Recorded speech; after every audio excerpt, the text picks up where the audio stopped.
Eu começaria por presidente desta Academia e os senhores vice-presidentes, Sr. Almirante Roque Martins e o Sr. Professor Vítor Luís Gaspar Rodrigues. Começo por também cumprimentar a audiência,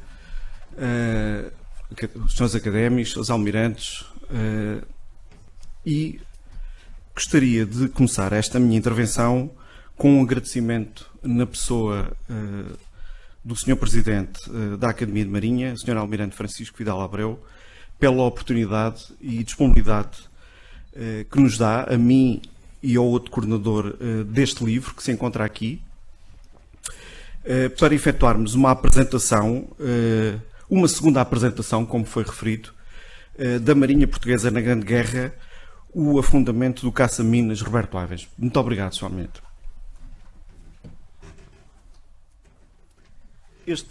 Este é o sumário que eu delineei para esta sessão. É uma apresentação curta, de 15 minutos. E eu gostaria de começar por referir aquilo que foram os pontos fundamentais que presenciaram à escrita e à investigação para este livro. As balizas temporais, a Primeira República, é fundamental ter-se presente que a Grande Guerra se dá durante a Primeira República, isto é, a baliza temporal que nós devemos ter presente quando abordamos a participação de Portugal, a intervenção de Portugal na Grande Guerra, é de facto que estamos a viver um regime muito próprio, muito particular, que tem as suas balizas temporais entre 1910 e 1926. Depois a relação dicotómica, realidade interna, realidade externa. Esta dicotomia é extremamente importante quando investigamos a Grande Guerra e quando temos presente aquilo que foram as interações de Portugal, quer em termos políticos, quer em termos militares, com o resto da Europa, o resto do mundo, e tendo como pano de fundo a Grande Guerra. Depois, o papel dos pequenos poderes na guerra. As investigações que têm vindo a lume ultimamente têm mostrado que as pequenas potências tiveram um papel muito interessante, um papel muito importante neste conflito. Ou seja, não foram poucas as ocasiões em que limitaram aquilo que era a ação dos grandes poderes. Ou seja, atualmente já não é possível fazer uma investigação sobre a Grande Guerra se não tivermos presente aquilo que foi o papel dos pequenos poderes, e aí temos que colocar pequenas potências como a Sérvia ou Portugal, que lá está, neste caso em particular. E, por fim, a guerra no mar. Esse é o tema de fundo deste livro.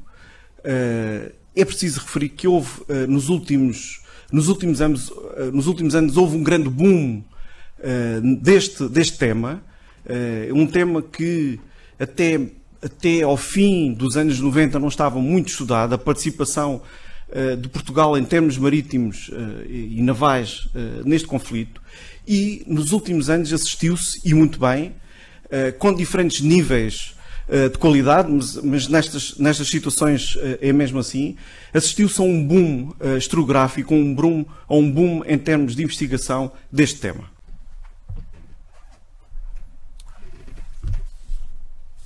O acontecimento que precipitou Portugal na Grande Guerra, ou por outra, o acontecimento que precipitou a declaração de guerra da Alemanha a Portugal foi o apresamento dos navios alemães. E eu tive aqui um cuidado, agora retifiquei, o acontecimento que precipitou Portugal na Grande Guerra não está, pode não estar correto, porque Portugal, antes de 1916, antes da declaração de guerra da Alemanha a Portugal, a 9 de março de 1916, Portugal já se encontrava com problemas, com conflitos, sobretudo no sul de Angola e no norte de Moçambique. Daí termos também que ter presente que a intervenção de Portugal na guerra constitui um tema complexo do ponto de vista dos meios que são utilizados, das políticas que são adotadas em relação ao conflito. E o apresamento dos navios, não há dúvida, em finais de fevereiro, em 23 de fevereiro de 1916, constitui a pedra de toque que vai levar à declaração de jure e de facto de guerra da Alemanha a Portugal. Um conjunto de navios alemães estavam surtos nos portos dominados por Portugal. A maior parte encontrava-se em Lisboa, cerca de 36 navios.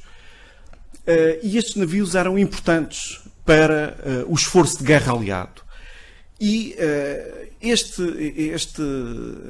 apresamento é importante a vários níveis. Por um lado, vai testar a capacidade naval, a capacidade do dispositivo naval português. E também vai provar, em muitos pontos, a coordenação das forças militares portuguesas. Porque é preciso não esquecer que os navios encontravam-se espalhados por todos os portos que Portugal dominava, incluindo a Índia, o Índico, Moçambique, Angola e as Ilhas Atlânticas. Temos aqui um gráfico que nos demonstra o número de navios que foram apresados, 72, e, mais uma vez, acentuo que esta ação foi extremamente importante a vários níveis. Houve uma luta política e diplomática entre o governo português e o governo inglês para que esta ação fosse materializada. Internamente não havia um consenso quanto a esta ação, porque sabia-se que a partir do momento em que Portugal aprisionasse os navios, a Alemanha iria declarar guerra a Portugal. E há uma conjuntura muito própria, há uma conjuntura muito particular em que se realiza este apresamento. E por isso aqui a dicotomia interna, fator interno, fator externo, é extremamente importante. Portanto, é meados de 1916, logo no início, no primeiro semestre de 1916, as potências aliadas estão com grandes problemas de abastecimento das suas populações, com grandes problemas em termos marítimos, por se ter iniciado uma guerra submarina sem restrições por parte dos alemães, e daí termos que integrar o apresamento dos navios alemães também nesta conjuntura muito própria que vai levar a que a Inglaterra aquiescesse às pretensões de um regime e de um governo português dominado por pró-belicistas, por uma facção do Partido Republicano que defendia intransigentemente a entrada de Portugal na guerra, e aqui a entrada de Portugal na guerra, sobretudo o envio de forças militares para o norte de França e para a Flandres. Portanto, aqui no gráfico, nós constatamos, de facto, através destes números, há diferentes números para a tonelagem de navios mercantes afundados por submarinos alemães, mas todos eles confluem para um dado que é transversal, que é entre 1914 e 1918, portanto, o número de tonelagem de navios mercantes afundados aos aliados vai sempre numa tendência crescente. E para que a ação do apresamento dos navios alemães fosse alcançada, eu aqui ainda há pouco referi que foi uma ação bem coordenada.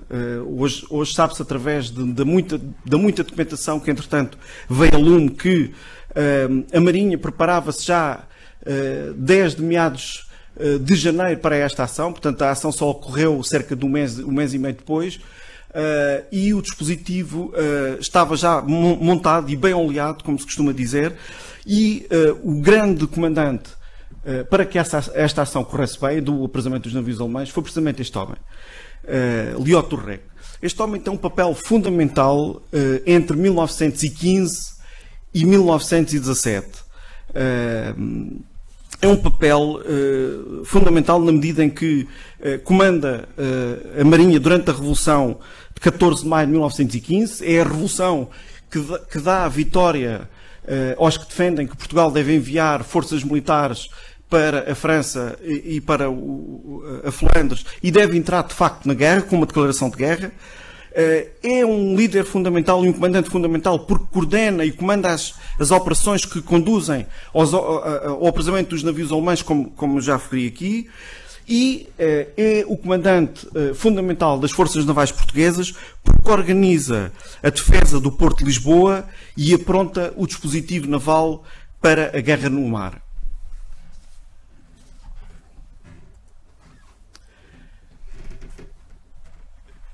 Outro dos capítulos que nós temos no livro, portanto, temos um capítulo que é dedicado a este comandante que é, de facto, decisivo, diria assim, pela forma como lidera a Marinha e pela forma como consegue congregar esforços à sua volta para organizar a Marinha Portuguesa.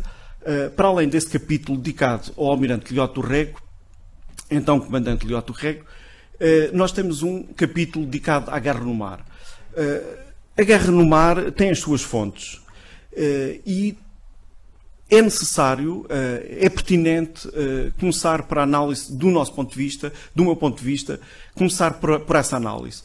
Logo desde o início da guerra, começam a ser publicados nos Anais do Clube Militar Naval artigos da autoria do então jovem oficial, ainda oficial superior, Pereira da Silva, e também do então jovem comandante Botelho de Sousa. Esses testemunhos hoje são fundamentais. São os primeiros testemunhos que se encontram mesclados de análises também muito pertinentes sobre a guerra no mar, fundamentalmente. São os primeiros testemunhos que nós temos hoje em dia para analisar aquilo que foi a participação, aquilo que foi a intervenção da Marinha Portuguesa na Grande Guerra. Bem, e para além disso, logo após o fim da Grande Guerra, seguir-se-á um conjunto de análises que vão tentar analisar a guerra sobre diferentes parâmetros. Um dos investigadores que nos deixou uma obra fundamental sobre a Marinha Portuguesa na Grande Guerra foi precisamente Jaime Correia do Ince, que viria a ser diretor do Museu de Marinha. Jaime Correia do Ince é convidado pelo general Martins no início dos anos 30 para escrever sobre a participação da Marinha Portuguesa na Grande Guerra. Será publicada numa obra coletiva o estudo que resulta da investigação levada a cabo por Jaime Correia do Ince. Ele não fica muito contente com essa publicação do seu estudo e acaba por publicar ao longo de vários números no Clube Militar Naval, nos Anais do Clube Militar Naval, o estudo que ele tinha feito para a obra Portugal na Grande Guerra, que tinha saído com a contribuição de vários autores. Do livro que nós publicamos, isso me é permitido, eu aqui analisei fundamentalmente os dois primeiros capítulos do livro. O outro coordenador do livro irá analisar os restantes capítulos, e eu acabaria aqui a minha intervenção com esta frase, com este parágrafo. A Marinha Portuguesa passou por um processo de transformação durante a Grande Guerra, com maior incidência nos anos 1916-1918. Teve de adaptar as estruturas da sua defesa marítima, bem como alinhar procedimentos e ações com os aliados, sobretudo a Inglaterra e a França. As inovações tecnológicas, com a introdução da aviação naval ou o reforço da componente submarina, tiveram um impacto apreciável. Para uma pequena esquadra como a portuguesa, que foi perdendo capacidade oceânica, mas que permaneceu um instrumento militar muitas vezes decisivo internamente, Durante a guerra, ações como a que o caça-minas Roberto Ivens desempenhava no dia do seu afundamento, a desminagem, eram essenciais para manter a entrada desimpedida e segura a saída do Porto de Lisboa. Por isso os homens do Roberto Ivens tombaram combatendo o inimigo invisível. Muito obrigado.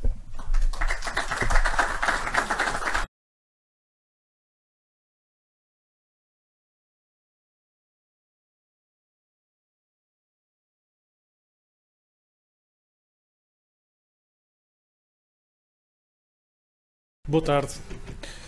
Muito obrigado à Academia de Marinha por esta oportunidade. Eu vou tentar ser tão breve quanto possível na minha comunicação. O livro sobre o Roberto Ivens contém essencialmente parte do que é a minha dissertação de mestrado em História Contemporânea. O que nós procuramos fazer no livro foi convidar também uma série de especialistas em diferentes temáticas relacionadas tanto com a Grande Guerra, a Primeira República, como com a Guerra no Mar, para, à luz do afundamento do caça-minas Roberto Ivens, nos darem diferentes perspectivas, à luz, exatamente como eu dizia, das suas áreas de trabalho. Para uma apresentação de 15 minutos, não faria sentido eu apresentar todos os capítulos que compõem o livro, inclusivamente os capítulos dos outros autores. Essa foi, de facto, a ideia inicial, mas depois optámos por, como é o título da apresentação, dos primeiros mergulhos à prospecção geofísica, ou seja, apresentar os indícios que nos levaram a iniciar esta investigação. Tudo começou em outubro de 2002 com os primeiros relatos sobre um destroço que estava ao largo das praias da Caparica, que tinha a particularidade de não ter popa. Num fundo plano de areia encontrava-se um destroço que, por alguma razão, não tinha popa e a popa não se encontrava no campo de destroços. Segundo os pescadores, este destroço seria de um arrastão de seu nome Maria Eduarda, afundado em finais da década de 60. Mas isso não explicava a ausência da popa. O destroço da caldeira para a ré praticamente não existe. Estas circunstâncias, na altura, estes mergulhadores eram pessoas com quem eu me dava e com quem eu mergulhava regularmente, e a única, ou por outra, não é a única, o facto do destroço não ter popa da caldeira para a ré lembrou-me o episódio do caça-minas Roberto Ivens, em que a bibliografia existente nos diz que a mina terá colidido com o casco junto à câmara do comandante e que a popa do navio foi imediatamente destruída. Em 2004, numa revista de mergulho, surgem as primeiras fotografias do destroço, onde se pode claramente ver uma caldeira. Ora, os pescadores diziam que este destroço do tal arrastão Maria Eduarda não poderia ser, porque o Maria Eduarda era um navio a diesel e de casco de madeira. Quando surgem as primeiras fotografias e vemos que é um navio movido a vapor, volta-se a considerar a possibilidade de ser o Roberto Ivens. No entanto, não poderia ser, porque a bibliografia existente diz-nos que o Roberto Ivens se afundou 12 milhas ao sul de Cascais e este destroço está aqui ao pé do Bugio, praticamente em frente à Caparica. A primeira coisa que tentámos fazer foi saber desde quando é que este destroço era conhecido. Ou seja, desde quando é que ele já estava não identificado, mas registado e constava nas cartas náuticas. Contactámos o primeiro o Instituto Hidrográfico e depois o extinto IPIMAR, e apurámos que esta referência tinha sido transmitida por pescadores, não tendo sido verificada, portanto foi apenas reportada como uma posição estimada, que presumiam os pescadores que a reportaram se trataria do tal arrastão Maria Eduarda. E ela terá sido inserida nas cartas por aviso aos navegantes na década de 60 ou 70. Ora bem, o que tentámos fazer a seguir, sabendo que o Roberto Ivans tinha colidido com uma mina alemã e visto que tínhamos um destroço sem popa numa zona que não tinha nada a ver com as 12 milhas ao sul de Cascais, tentámos conhecer o que é que foi a atividade dos submarinos alemães em águas portuguesas durante a Grande Guerra.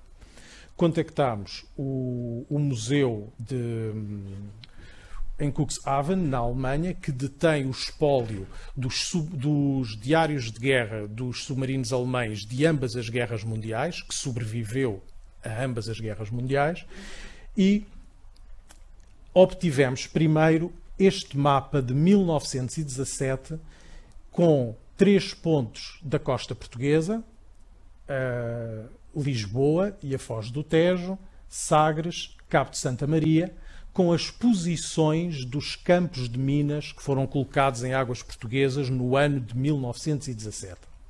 No caso do Porto de Lisboa, estão identificados os submarinos, as datas e a quantidade de minas que foram colocadas. E temos aqui um campo de minas ao sul do Bugio. Eu vou tentar ser breve para não ultrapassar os 15 minutos. Como este mapa identifica o submarino, o segundo passo foi obter o diário de guerra do submarino. Trata-se do UC-54, que esteve em Lisboa em julho de 1917.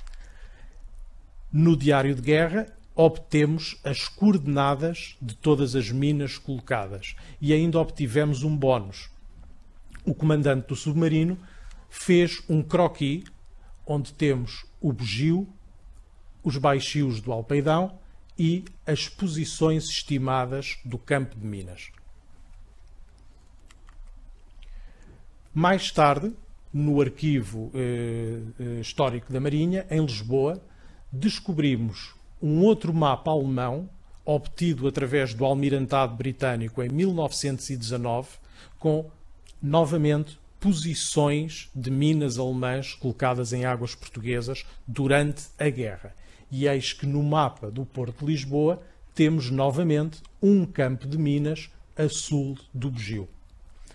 O passo seguinte foi transpor as coordenadas destas minas que presumimos tiradas com sextante em 1917 para uma carta náutica atual e optámos por trabalhar com a carta da série Pescas Cabo da Roca ou Cabo de Sines, que era aquela com que tínhamos começado esta investigação, e recorrendo a um sistema informático, posicionar o campo de minas na carta, e ele vai coincidir com a posição do destroço que já tínhamos encontrado na carta, o tal destroço cujas coordenadas coincidem com o destroço onde os mergulhadores tinham mergulhado em 2002. Com base nesta posição, foi apresentado todo este projeto de investigação à Comissão Cultural da Marinha e em fevereiro de 2016 partiu-se então para a prospecção geofísica da posição onde se encontrava este destroço.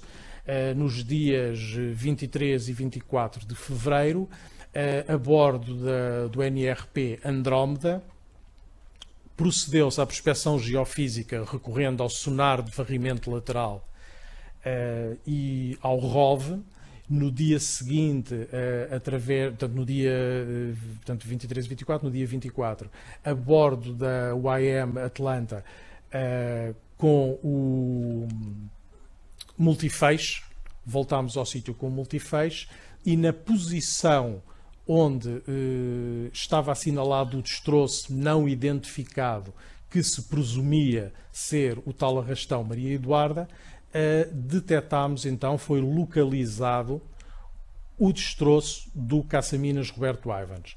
Eu não trouxe nenhuma imagem, mas através dos arquivos ingleses obtivemos também os planos de construção do Roberto Ivans e conseguimos no destroço as medições. E vamos ver mais à frente. As escotilhas de acesso ao porão, que são basicamente a única estrutura reconhecida que conseguimos medir. Obviamente o tabuado já não existe só as estruturas metálicas do casco. Existe à frente da caldeira o guincho, que também ainda lá está, mas as medidas desde o guincho, das escotilhas e entre as escotilhas são coincidentes com os planos de construção do Roberto Ivans. Ou seja, resumindo, esta minha apresentação está descrita com muito mais pormenor no capítulo 9 do livro.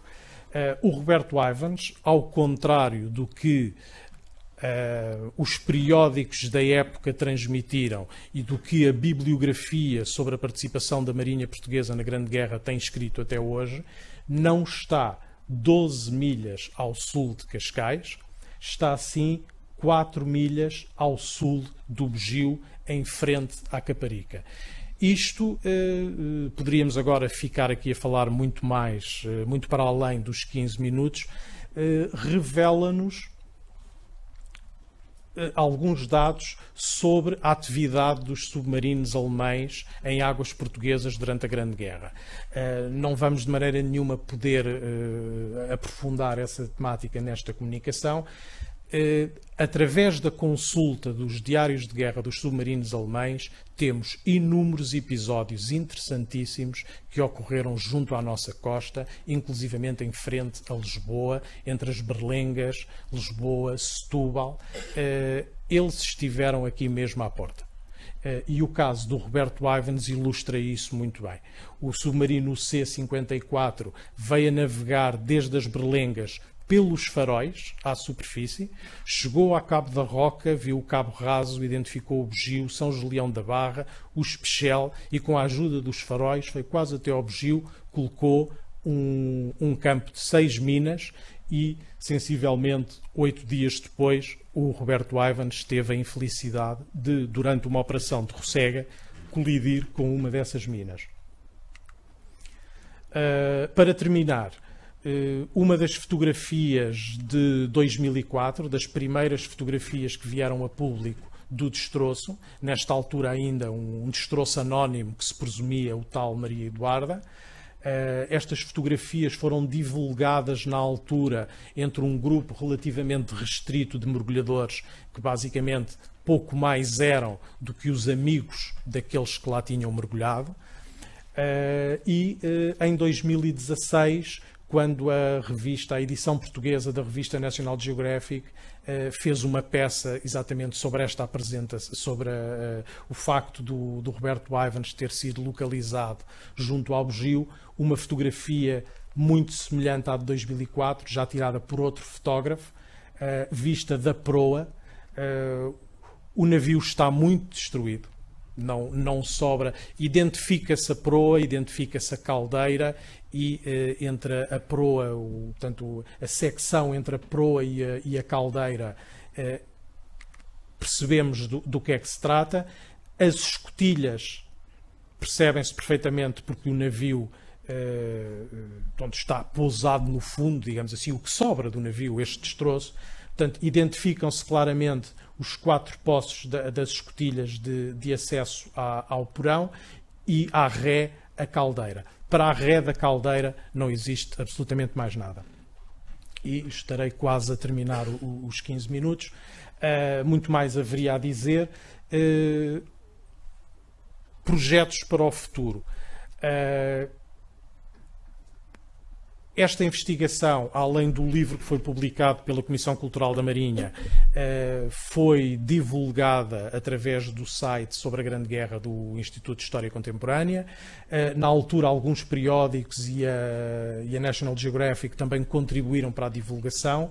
A ideia é construir um modelo em 3D, a ser depois disponibilizado online, para que qualquer pessoa possa, mesmo aqueles que não mergulham, vir a visitar o destroço do caça-minas Roberto Ivans, que é um único vestígio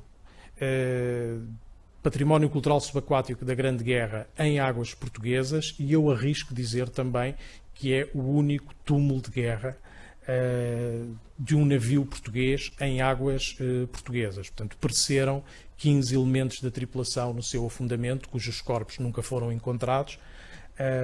O navio não tem estruturas fechadas, portanto, não creio que haja nada para encontrar, mas de qualquer maneira tem valor como património cultural subaquático da Grande Guerra. E por 15 minutos fico-me por aqui. Muito obrigado.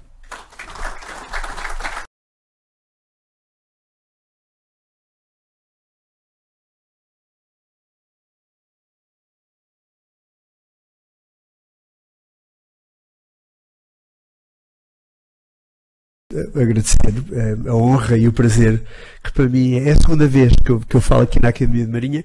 Gostava de falar muito mais e hoje vou ver se rapidamente faço uma pequena história sobre a arqueologia em Portugal subaquática e a importância da arqueologia subaquática em Portugal. Eu costumo mostrar este slide aos meus alunos para dar uma ideia mais viva do que é a história, da importância da história. Nós somos o produto de uma geração. Se nós dessemos a mão aos nossos pais e eles dessem a mão aos pais deles, em 10 metros estávamos há imenso tempo. O passado é uma coisa muito mais presente do que nós temos tendência para realizar. E os arqueólogos e os historiadores constroem narrativas e desconstroem narrativas que são importantíssimas. Nós todos vivemos muito mais próximo do nosso passado do que pensamos. Sem pensar muito, somos vítimas ou não dos conflitos passados, e num planeta que está neste momento numa situação tão complicada, acho que é muito interessante fazer esta reflexão. Portugal é um país que tem muito pouco interesse pelo seu passado. A tradição da arqueologia e da história em Portugal são péssimas. Eu nasci em Santarém e a ler o livro do culto da arte em Portugal, que eu pus ali, e que é um desfilar de tragédias, de destruição do património, da destruição da história. Daí é uma coisa que está muito, sobretudo no princípio do século XX e no fim do século XIX, foi muito discutida, que é a falta de interesse que os portugueses têm pelo passado. Isto era o Museu dos Cacos, em Santarém, que não tinha guarda, estava aberto e não tinha guarda. Desapareceram as peças melhores. Enquanto eu andava no liceu em Santarém, cada vez que eu ia ao museu faltava mais uma estatueta medieval, ou mais uma coleção de moedas. E isto tem sido a atitude dos portugueses em relação ao património. Eu pus aqui 3 slides. Desculpe, só interrompê-lo, eu não percebi. Era o museu de quê, em Santarém? Chamava-se o Museu dos Cacos. Havia uma igreja, a igreja de São João do Alporão, que tinha sido uma mesquita, que no tempo da Rainha Dona Maria II o Estado tinha mandado demolir, os vereadores tinham mandado demolir a torre cineira da igreja, que tinha sido o minarete da mesquita medieval que lá estava, e isto tinha sido um repositório de calhaus e de coisas que iam sendo encontradas nas escavações. Santarém é uma cidade com uma ocupação fenícia, e a Santarém romana, a Santarém medieval foram destruídas ao longo dos anos 30, 40, inclusivamente a Direção-Geral dos Monumentos Nacionais foi fazer aquelas reconstruções em que era demolido tudo o que não era gótico ou tudo o que não era românico. Os azulejos eram arrancados, as talhas eram arrancadas, e esse processo está muito bem documentado, é um processo horrível. Mas ainda a atitude dos jornalistas foi o sol, mas há outro artigo quase igual no Público há muito pouco tempo a dizer: achados arqueológicos atrasam a reparação do elétrico 28. Em vez da manchete ser achados arqueológicos trazem à luz a Lisboa do século XVI, o que os jornalistas têm a dizer é: estão a atrasar as obras do elétrico ou as obras do Hospital da CUF. A atitude eu estudei engenharia civil e exerci, fui durante 15 anos engenheiro civil, e uma das coisas que eu ouvia com horror eram quando se encontrava um sítio neolítico, ou quando se encontrava num sítio onde se ia pôr uma antena dos telemóveis, ou num sítio onde se ia passar uma autoestrada, nunca se celebravam esses encontros. As coisas eram destruídas o mais depressa possível, e com o IGESPAR eram os desmancha-prazeres do crescimento económico, do tostão e do betão, como se costumava dizer. Mas, portanto, quando eu comecei a interessar-me pela arqueologia subaquática, comecei a ver esta mesma atitude em relação ao passado e em relação ao património, repetida ao longo da história, nos poucos sítios que estão documentados da história da arqueologia subaquática antes meados dos anos 80, são destruições de sítios que nós nunca vamos saber o que eram. Isto é provavelmente no século XVIII ou XIX. Foi encontrado numas obras para construir um hotel em Aveiro. E eu adoro é uma página do livro da Ilustre Casa de Ramires, do Essa de Queiroz, em que o Essa faz uma crítica tremenda a esta atitude em relação ao património, que põe o Gonçalo a dizer que precisava dos documentos por causa daquele malvado Foro de Praga, por engano, leva o arquivo um pergaminho perfeitamente inútil. Ele está a destruir, e a história da Casa de Ramires é a história de Portugal. O Essa de Queiroz termina o romance a lembrar-nos isso. E eu acho que esta situação ainda continua a repetir-se, não é? Nunca mais se soube deste sítio fabuloso que foi descoberto nas obras do estacionamento no Cais de Sodré, na Praça Dom Luís, que era uma rampa feita com madeiras reutilizadas da construção naval. E não está publicado, não é? A mesma coisa em relação a este naufrágio, provavelmente romano. As ânforas foram levantadas nos anos 70, secas num telhado em Portimão e vendidas aos turistas. E o sítio ficou e depois foi dragado, sem qualquer cuidado. Nos anos 80 eu obtive umas fotografias sobre 2 navios que tinham sido destruídos nas dragagens, dos 5 que a draga tinha destruído. E de facto essas coisas não se vê mais. Havia um navio ali ao pé que tinha presas de elefante e que era um navio romano datado com âncoras e com ânforas já não está lá nada. Eu, quando o homem que andava lá a pilhar o sítio se reformou, telefonei-lhe do Texas. Ele foi simpaticíssimo, mas disse-me: não, nós tirámos tudo, não há lá nada já.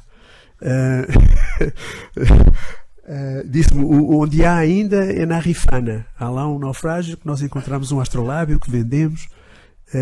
E eu ainda não consegui encontrar esse astrolábio, não sei onde é que está. Eu sei onde ele estava até ao meados dos anos 80, em casa de uma das pessoas, mas não aparece nos leilões, não aparece e enfim, estes canhões de bronze que estão no Museu de Marinha foram levantados com uma licença de salvados. O Estado português deu uma licença a este senhor de Algés para ir recuperar canhões e ir recuperar coisas numa tradição que não tinha muito que ver com a tradição erudita portuguesa, porque o século XIX e o século XX em Portugal estiveram cheios de eruditos e de historiadores que fizeram um trabalho fantástico com a comemoração da viagem do Vasco da Gama e por aí fora. Fez um trabalho extraordinário de leitura e de levantamento de documentos nos arquivos e inclusivamente um trabalho etnográfico extraordinário. O Museu de Marinha é um repositório extraordinário à escala mundial. Aquela coleção de fotografias é única. E não só, e apontamentos e notas de construção. Há desenhos de construção de embarcações tradicionais no Museu de Marinha extraordinários, parte deles publicados. Mas, portanto, esta situação que nós encontramos nos anos 70 e quando eu tinha 17, 18 anos, comecei a mergulhar, vinha desde a Segunda Guerra Mundial. Eu passava as férias no Baleão e os pescadores diziam: nós tirámos tudo, dinamitámos os naufrágios todos aqui à volta, porque o bronze a seguir à Segunda Guerra Mundial era caríssimo, e há uma empresa chamada Fundibronze, que eu desde pequenino que ouço falar das torneiras que foram feitas com canhões e com sinos e com... houve outras peças que foram retiradas de sítios de naufrágios, as de ferro desapareceram, como é óbvio, as de bronze algumas, estas saíram imensas do país. Há 2 ou 3, eram de um naufrágio italiano, 1697 no Cabo Raso, Grande Principessa di Toscana, era um navio, e este eu suponho que vem da Carrapateira, eu suponho que foi retirado da célebre La Condessa, que se perdeu em 1555. É uma história que começa em 1554, uma frota que sai do México para a Europa, afundam-se com uma tempestade tremenda na costa do Texas, em Padre Island. Os espanhóis foram lá, recuperaram o tesouro, meteram na frota de 1555. Um dos navios afundou-se entre os Açores e Portugal, e os outros 3 perderam-se na costa portuguesa. Suponho que foi encontrado próximo da Figueira da Foz e pilhado. O outro foi encontrado e pilhado na Carrapateira, que é o tal La Condessa, de onde este canhão provavelmente saiu. E há um terceiro que deve ter sido varado na Caparica e que eu não li os documentos, não sei onde é que... Mas, outra vez, em 1974, um muito conhecido, um caçador de tesouros holandês, belga, obteve uma licença para tirar os lingotes de prata deste navio holandês que se tinha perdido no século XVIII, na Madeira, o Slot ter Ruga, eu ainda vi barras de prata deste navio a circular em antiquários. Que foram roubadas por mergulhadores portugueses a este caçador de tesouros. Mas, portanto, não é até aos anos 80, quando o Dr. Francisco Alves resolve dedicar uma parte da atividade do Museu de Arqueologia à arqueologia subaquática, não se sabe muito, e a arqueologia subaquática é uma coisa que está ligada aos salvados, que não tem nenhuma organização, apesar de, em França, já esta tradição da arqueologia subaquática se ter desenvolvido. Na Dinamarca, desde princípio dos anos 60, ou na Suécia, em França, depois com o André Malraux, no fim dos anos 60. Mas em meados dos anos 80, o Dr. Francisco Alves começou a revisitar estes sítios, a fazer uma carta arqueológica. Depois o arqueólogo Jean-Yves Blot, com a mulher, a Maria Luísa, escavaram o sítio do naufrágio deste navio extraordinário. Estas histórias deviam estar publicadas. Que eu saiba, nem o Oceano, nem o São Pedro de Alcântara estão publicados. São 2 navios fantásticos, com histórias incríveis. E este, sobretudo, traziam, é uma história de fazer chorar as pedras, um José Condorcanqui, que era um descendente do Inca, que foi forçado a ver a execução dos pais e depois morreu na prisão em Espanha. E quando o Dr. Francisco Alves começou a organizar uns mapas no Museu Nacional de Arqueologia, fazer uns relatórios sobre os sítios e os achados, as notícias de achados, fomos surpreendidos. Começámos uma associação sem fins lucrativos de amigos do Museu Nacional de Arqueologia e fomos surpreendidos por esta negociata do Dr. Rui Gomes da Silva e do Dr. Santana Lopes, que se organizaram com este jovem. Ele ainda é vivo. Eu estive a falar com ele ao telefone há 1 ano ou 2, que é um larápio e um aldrabão conhecido como uma grande... e organizaram uma lei que permitia a destruição do património cultural subaquático português, para vender os artefactos, as coisas brilhantes e que tivessem valor de mercado. E este Robert Marx nunca encontrou muitos tesouros, mas escreveu imensos livros cheios de tesouros que ele inventou, e a mulher dele é que era a escritora e fez, e ainda ele não é rico, não é um homem que tenha enriquecido, mas tem imensas histórias de aquela célebre, o navio na Indonésia. Ele vendeu não sei quantas vezes ações para organizar uma expedição para salvar o tesouro do navio, que já tinha sido salvo no século XVI. Nós temos papéis, temos as coisas. Mas, portanto, isto, os anos, atrasou a arqueologia subaquática em Portugal durante uma década ou mais. embora em 1997 tivesse sido criado o Centro Português de Atividades, o Centro Nacional de Arqueologia Náutica e Subaquática, houve imensos problemas políticos, havia imensa gente ainda que fazia lobby pelo grupo da caça aos tesouros, e foi muito difícil ao Francisco Alves arrancar com a arqueologia subaquática em Portugal. Eu depois saí em 1998, fui fazer um mestrado para os Estados Unidos e fiquei lá. Mas naqueles anos da formação do Centro Nacional de Arqueologia Náutica e Subaquática fizemos uma data de expedições e com amadores e tirámos esta popa do navio do Cais de Sodré, que está debaixo, que estava, é provavelmente uma coisa do princípio do século XV. Este navio extraordinário de Ria de Aveiro A, que também não está completamente estudado. Este achado extraordinário do Cais de Sodré, da estação do Metropolitano, que foi uma pena, eles arrancaram a popa e a proa quando escavaram as paredes do cais do Metropolitano, mas ficou o centro e isto é um navio interessantíssimo, se calhar é uma galé, eu não sei, temos andado a pensar. Em todo o caso, o Ministério da Cultura perdeu as madeiras, deixou-as apodrecer, deixou-as secar, e elas ainda existem, mas estão completamente deformadas. Eu recuperei os dados todos dos engenheiros que estiveram lá com muito interesse, os engenheiros do Metropolitano, e que fizeram um levantamento com o teodolito, que é o melhor que nós temos do navio e tenho andado a fazer planos geométricos, e de facto as cavernas não são suficientemente fortes para o comprimento da quilha. Isto deve ser uma coisa mais baixa e se calhar não sendo essa escavação, e depois ela foi-me retirada por razões pessoais, políticas, e este é o único navio do século XVI francês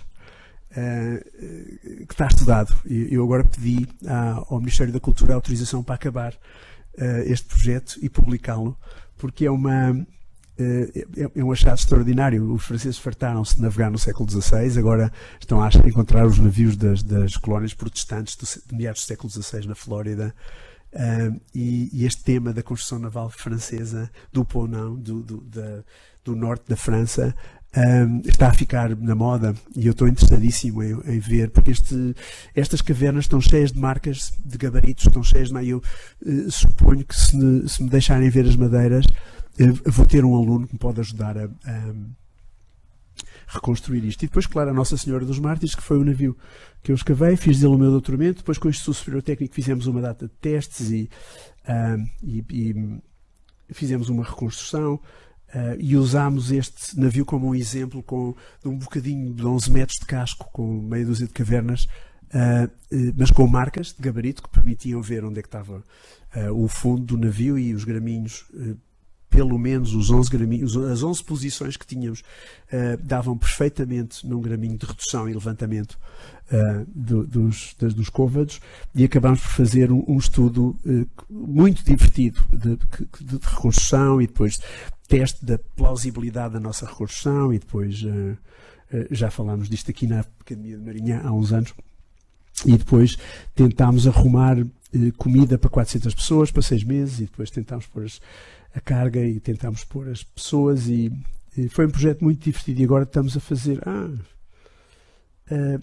fazer um jogo de realidade virtual. Pusemos o que restava do navio e depois a reconstrução, e pode-se entrar lá para dentro, para os miúdos. É interessantíssimo porque faz as pessoas terem uma ideia da escala do espaço interior, e estamos a tentar fazer isto com mais sítios arqueológicos, para as pessoas fruírem e pensarem, não é? Criar, uma das propostas que eu fiz lá, deram-nos uma bolsa agora, é de utilizar um navio afundado para fazer um ambiente onde as crianças possam fazer perguntas e começar a pensar em biologia, em química, em física, em história, na ideia dos descobrimentos, não é? Na ideia de um mundo do Renascimento que ia crescendo cada ano. Havia mais mapas, mais ilhas, e isto é o meu laboratório. A segunda parte, muito rapidamente, vou só mostrar alguns projetos que estamos a fazer. Este era um navio que foi construído nos anos 70 em Veneza, perdeu-se nos anos 80 do século XVI a caminho de Constantinopla. Tinha havido um fogo, é uma história do Arte Velha, tinha havido um fogo no Palácio Topkapi, não foi tanto autoridade, porque na altura o sultão Murat III não se interessava muito, era a mulher dele e a mãe, e mandaram vir vidros e materiais de construção para Constantinopla. Este navio perdeu-se na Croácia e eu dirigi um projeto de escavação deste navio, que depois abandonei porque eles não queriam publicar nada. Há um grupo de arqueólogos. Os arqueólogos mais novos publicam tudo. Os arqueólogos mais velhos fazem muitos segredinhos com as suas escavações e eu às tantas tinha metido $50 mil nesta escavação, e cada vez que eu queria ter uma publicação diziam não, e eu resolvi abandonar esta escavação. Ainda está a decorrer, e é um navio extraordinário, feito em Veneza em 1570 e picos, e é uma construção péssima, carvalhos horríveis, uma construção muito má, ao contrário dos venezianos. Aliás, os venezianos não estavam nada contentes com as coisas que nós íamos mostrando do que estávamos a encontrar, porque de facto não é uma construção que eles pudessem orgulhar. Mas, portanto, o meu laboratório, o que eu faço mais lá é tentar divulgar tudo o que sabemos, tudo o que fazemos, tentar romper este silêncio dos arqueólogos e dos segredinhos e dos grupinhos e dos sítios de naufrágios, cujos relatórios circulam, mas mais ou menos entre amigos. Então, estou a fazer uma base de dados de navios com madeira, que têm madeira preservada, navios entre 1400 e 1700, e estou a trabalhar numa coisa mais complicada com um colega meu espanhol extraordinário chamado Carlos de Juan, classicista, e que é fazer uma taxonomia dos navios mediterrâneos, porque a construção naval no Mediterrâneo evoluiu imenso, desde a Idade do Bronze até ao século XVI, quando nós importámos genoveses e os ingleses importaram venezianos para construir navios oceânicos e para fazer estes navios da expansão oceânica, que são um híbrido do norte e do sul. E então resolvemos estudar isto até à Idade do Bronze. Temos 200 e picos cascos, e estamos a estudar os padrões, as cavernas, os braços, as escoas, as cintas, e estamos à procura de famílias e de tentar perceber o processo de evolução. Aliás, nós estamos a fazer uma matriz que gostávamos depois de meter em software da biologia e da evolução para tentar fazer modelos. Outro projeto que tenho com 2 alunos é um inventário dos astrolábios, e depois tentar fazer uma cronologia, porque alguns dos astrolábios estão datados ou foram encontrados em navios cujas datas nós conhecemos para o naufrágio, não é? E então, dos que estão datados, com os estilos, nós subdividimos os estilos do Stimson, e estamos a tentar fazer uma cronologia um bocadinho mais fina. Depois tivemos esta bolsa enorme com um grupo de colegas espanhóis, ingleses e holandeses, e investimos imenso em Portugal, fazer séries dendrocronológicas para a Península Ibérica, porque não há, e são importantíssimas nós.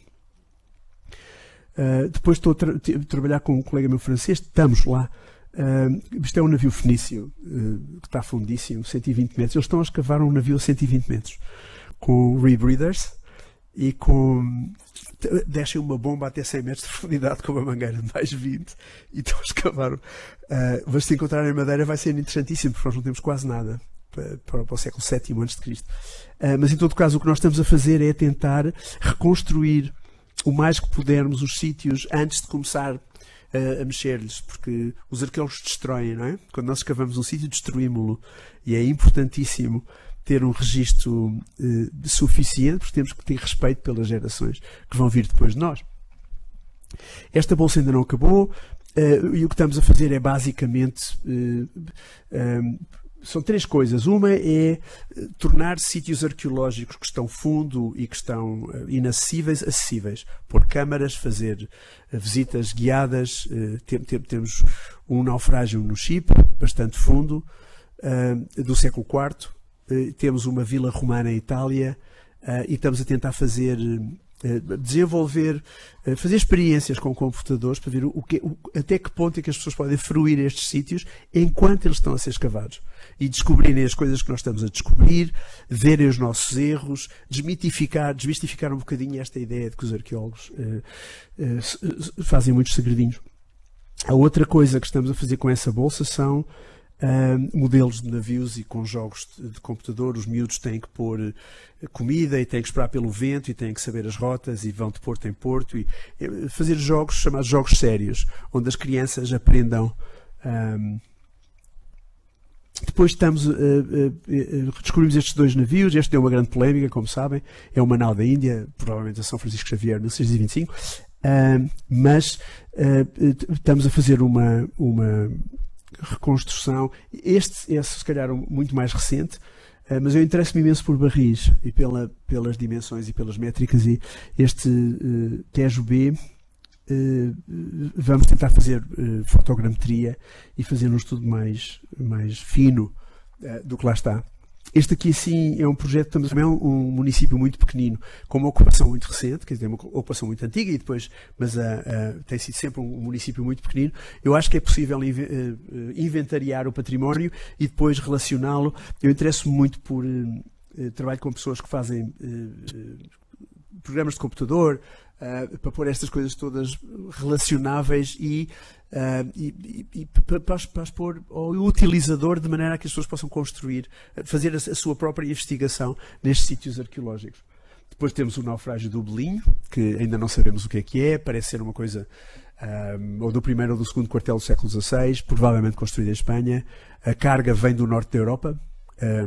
Os estanhos estas marcas paralelas que temos são suíços, os cobres, os pratos de cobre são alemães, mas o fundo não é muito fácil escavar este sítio.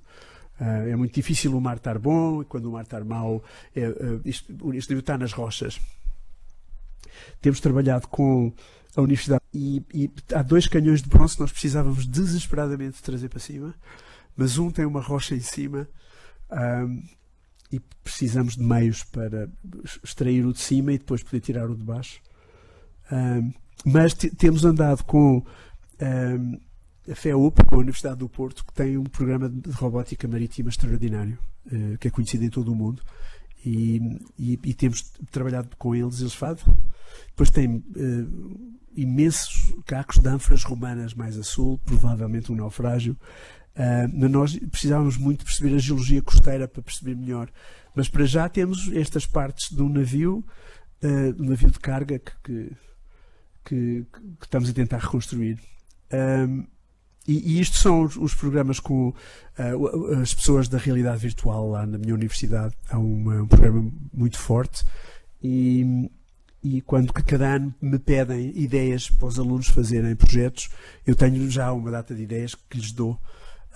E muitas destas coisas no fim do semestre morrem, mas outras são divertidíssimas, como esta construção ou esta coisa da realidade virtual que se pode entrar dentro do navio ou que se pode estar numa sala como se estivesse no navio, mas a única janela para essa outra realidade é o telefone, ou uma tableta ou um computador. Estamos a investir bastante nisso. Isto é um programa de computador que foi feito para Hollywood, para as produtoras de cartoons, mas que tem um potencial extraordinário para a reconstrução de navios. Fizemos um projeto interessantíssimo, precisamos de dinheiro e de tempo, fundamentalmente. E isto é uma base de dados de iconografia que estamos a desenvolver neste momento. Entretanto, o Alexandre Monteiro começou este projeto do canal e nós gostávamos, ou se for um barco, é um barco enorme. Um navio, mas este sítio os pescadores tiravam ânforas daqui desde os anos 70 e nós resolvemos ir lá. A água não tem visibilidade zero, é uma lama, e então resolvemos pôr o sonar e apareceu este monte que pode ser uma lixeira da cidade ou pode ser mais do que um navio, não sabemos, temos que ir ver. Precisávamos de ir ver e justamente escrevemos uma bolsa que ganhámos. E estamos à espera só que a DGPC nos deu dinheiro para começar a fazer uma prospeção na zona do Sado.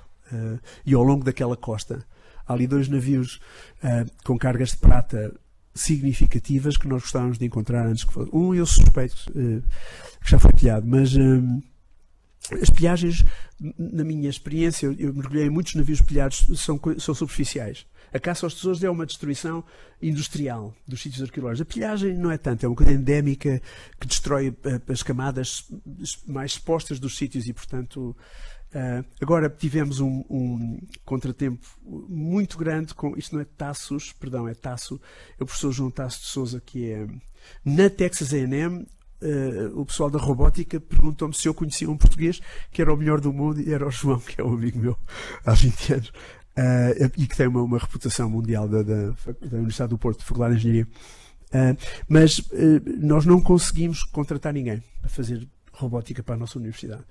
O Departamento de Engenharia tem imenso dinheiro para construir um laboratório, mas os engenheiros vão todos para a indústria e não vão para a vida académica de ter que publicar uma vez por mês e contar as citações e todas as coisas que fazem a vida académica menos apetecível. E depois estamos a trabalhar em projetos como um glossário em 6 línguas. E nós pomos isto online na academia.edu. Estamos a tentar acabar o projeto do arado. Eu tinha um aluno, eu suponho que ele vá continuar o trabalho. Queríamos fazer modelos dos navios todos do Fernando Oliveira. Eu organizei o Fernando Oliveira, recortei os desenhos e os textos e depois pus os desenhos que pertencem aos textos e os textos que pertencem aos desenhos, abri fichas e depois em cada um, onde eu acho que temos meios suficientes, tirei os graminhos todos, fui a ver o original, medi os graminhos todos e estamos a tentar reconstruir, mas o Manuel Fernandes, se calhar não cabe, devia dar uma conferência sobre isto, mas está cheio de truques, as escalas dos desenhos dele, às vezes ele põe palmos de goa na vertical e palmos de vara na horizontal, e nós fizemos a caravela e ela não precisava de tanto lastro para se manter em cima da quilha, e depois é que eu descobri que estávamos a fazer as medidas horizontais estão comprimidas para caber na página. Os graminhos é a mesma coisa, há graminhos que estão à escala 1:5, há outros que estão, mas há um estudo aí. Estamos também a estudar as meias secções todas, secções mestras todas do inglês, do Baker, do Matthew Baker. E depois temos, agora tenho 10 doutorandos e 2 mestrandos. Para o ano devo ter 10 doutorandos, porque um está a acabar e vou meter mais um, e 5 mestrandos. Portanto, tenho imensa gente para trabalhar e portanto, dou-lhes imensos projetos. E isto é um navio espanhol, provavelmente o navio mais antigo encontrado no Novo Mundo. E este meu aluno está a escavá-lo. Eu sou o diretor da escavação, mas a responsabilidade é minha, mas o trabalho é dele. Eu estou e este é um aluno meu colombiano que está a fazer um trabalho sobre o século XVII, que é um século muito maltratado pelos historiadores e pelos arqueólogos. Não se sabe muito sobre os séculos XVII portugueses, nem espanhóis. E depois outras coisas. Este aluno meu está a fazer uma coisa sobre Antígua. Este está a fazer sobre a Guerra Civil Americana. Marie-Jo está a trabalhar sobre a Batalha de La Hougue e a comparar 5 ou 6 navios, alguns feitos pelo mesmo construção naval e completamente diferentes, a seguir um ao outro, e tem que ver com a qualidade das madeiras, a abundância dos materiais. Este está a fazer uma coisa sobre uma aldeia no sul do Texas que desapareceu. À terceira tempestade as pessoas foram construir mais acima. Este meu aluno é um político, agora está a acabar o doutoramento. Demorou imenso tempo, mas pelas melhores razões. Fartou-se de publicar, é um político no Japão e está a lançar, está muito empenhado em lançar. Não há arqueologia subaquática no Japão. E este está a fazer um projeto desse tal navio antigo que eu considero fabuloso, que é não só escavar o navio, mas envolver a população. Então todas as pessoas, nós estamos a fazer arqueologia pura e dura, de registar as madeiras e fazer, mas estamos também a fazer reconstruções artísticas e a envolver as pessoas. Isto é nas Bahamas, e pusemos uma tenda com os artefactos, as pessoas vieram todas ver, e fizemos pusemos uma data de miúdos, tirámos os corais, porque tivemos que tirar o lastro, e o lastro era um ambiente, um habitat. Então tirámos as pedras que tinham corais, pusemos ao lado, depois tirámos outras pedras, depois pusemos as pedras que tinham corais em cima, e replantámos os corais, convidámos uma bióloga, e foi extraordinário ver estes miúdos que nas Bahamas, esta população africana, são tratados como escravos, exatamente como no século XIX, não têm, estão lá a tomar conta das casas dos ricos, e muitas vezes, por exemplo, quando há tufões, não os deixam sair, tem que ficar a tomar conta das casas. E é uma população realmente muito pobre e muito pouco educada. E foi extraordinário para estes miúdos estarem ali um mês connosco e aprenderem. E este no fim disse: I really want to be an archaeologist.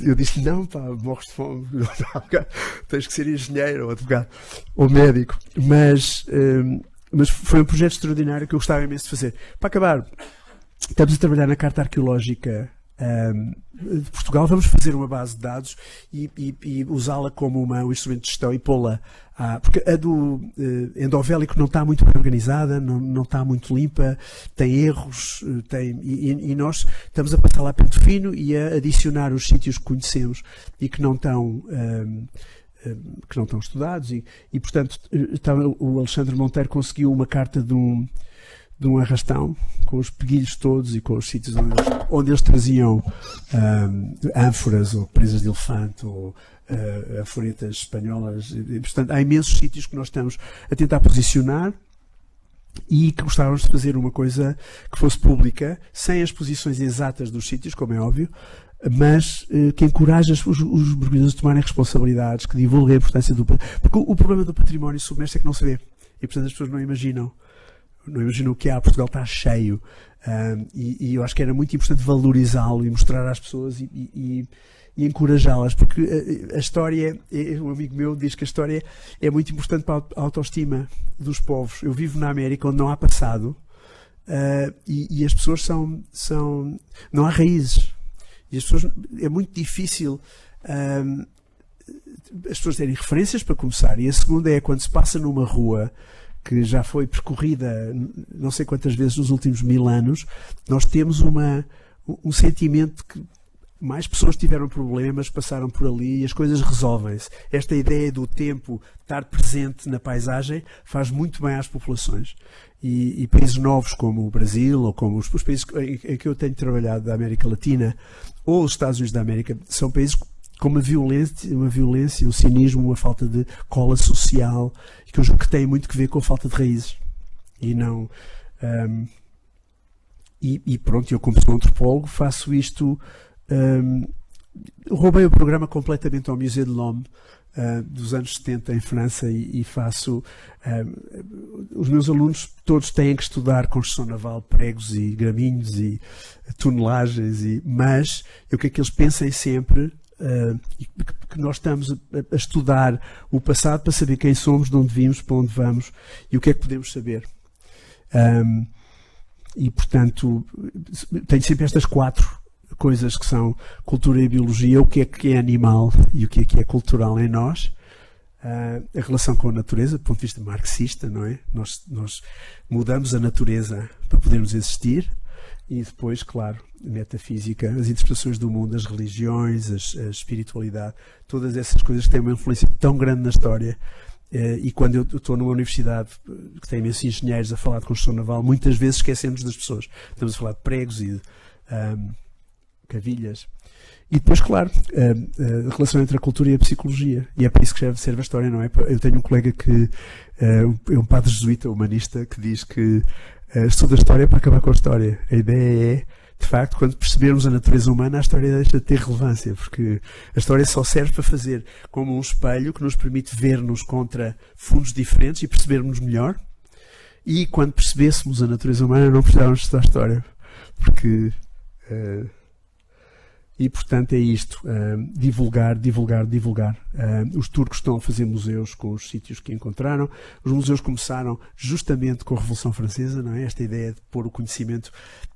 É uma coisa que me faz imensa impressão nos Estados Unidos, ou aqui, que os liceus não estejam cheios de murais com átomos e com trilobites e com esquemas sobre a evolução das espécies e com cronologias e com o conhecimento, ou as cidades, não é? A gente vai à Suíça, presente nas nossas vidas, é uma debilidade da nossa civilização. E eu acho que os computadores podem melhorar extraordinariamente esta circunstância. E eu ponho sempre estes 2 slides no fim das minhas comunicações, porque eu acho que as pessoas mais velhas odeiam crianças e odeiam jovens. Temos dores e já estamos um bocadinho surdos. E as pessoas dizem, os jovens agora não sabem nada. E eu ponho sempre esta ideia que é, o mundo está perdido. Isto não é verdade. mas é uma piada que eu gosto de contar, que se encontrou uma tábua a Síria que dizia: o mundo está perdido, os jovens de hoje já não sabem nada. Eu gostava que estes miúdos estão a fazer um trabalho de casa na Holanda, estão a fazer um projeto. Usar os telefones e usar os jogos de computadores, é o que é normal. Os meus filhos leem porque nós lemos-lhes quando eles eram miúdos, mas a maioria dos miúdos não leem porque os pais não leem, porque não têm tempo, porque têm 2 horas de transportes públicos, não ganham o suficiente, quando chegam a casa têm que passar a ferro, cozinhar, ir ao supermercado, e portanto é normal que estas coisas mudem. O mundo muda, as mentalidades mudam e a transmissão do conhecimento mudam. Eu acho que nós temos que abraçar estas tecnologias e fazer o melhor, agarrar nestes limões e fazer as melhores limonadas que pudermos fazer. Porque na pré-história podia-se saber tudo o que era preciso para sobreviver, não é? Eu aprendi a fazer as minhas ferramentas e ia por aí. Ninguém sabe fazer um rato de um computador, ninguém. Há uns que sabem tirar o petróleo, outros sabem fazer o plástico, outros sabem escrever os códigos, outros sabem onde é que estão os materiais e os minérios que são precisos para fazer os metais que compõem os ratos. Nós sozinhos não conseguimos sobreviver. Estamos todos inexoravelmente ligados. E, portanto, esta ideia de usar a arqueologia e a história e o passado para sedimentar as relações entre as pessoas, numa altura em que as pessoas odeiam os refugiados e odeiam os imigrantes e odeiam nos Estados Unidos a onda de racismo é uma coisa repugnante, a quantidade de africanos que a polícia mata todas as semanas. Eu acho que a arqueologia nos pode ensinar imenso, imenso. Até porque este mundo cada vez é mais parecido. Nós vamos à África do Sul e os restaurantes à beira-mar são iguais aos daqui, de Lisboa. A arqueologia vai ser uma janela para um mundo que era muito mais diverso e muito mais criativo. Eu acho que nós cada vez somos mais iguais e não sei se isso é bom ou é mau. Mas então, esta ideia dos apps that we upload to our nectops foi uma piada de um aluno deste filósofo que dizia que da mesma maneira que nós não podemos fazer carpintaria sem ferramentas, também não podemos fazer pensamento sem ferramentas para pensar. E a arqueologia e a história são fontes extraordinárias de ferramentas para nos ajudar a pensar. Há imensos estudos e já se começa a ver uma arqueologia cosmopolita. Em vez de ser a arqueologia da guerra e a arqueologia dos campos de batalha, os americanos estão sempre a fazer a arqueologia da guerra, a arqueologia dos campos de batalha, a arqueologia das vitórias, das batalhas. Podia haver uma arqueologia das histórias boas, dos casamentos mistos, das colónias onde as pessoas viveram em paz, de várias etnias, da culinária, dos sabores. Essa arqueologia, eu espero que não é só das conquistas e das invasões, podia ajudar-nos a perceber de onde é que vimos, quem é que somos, e dar-nos pistas para arranjarmos maneiras para viver um bocadinho melhor. E era isto que eu tinha para dizer. Se tiverem perguntas, eu agradeço imenso. Muito obrigado.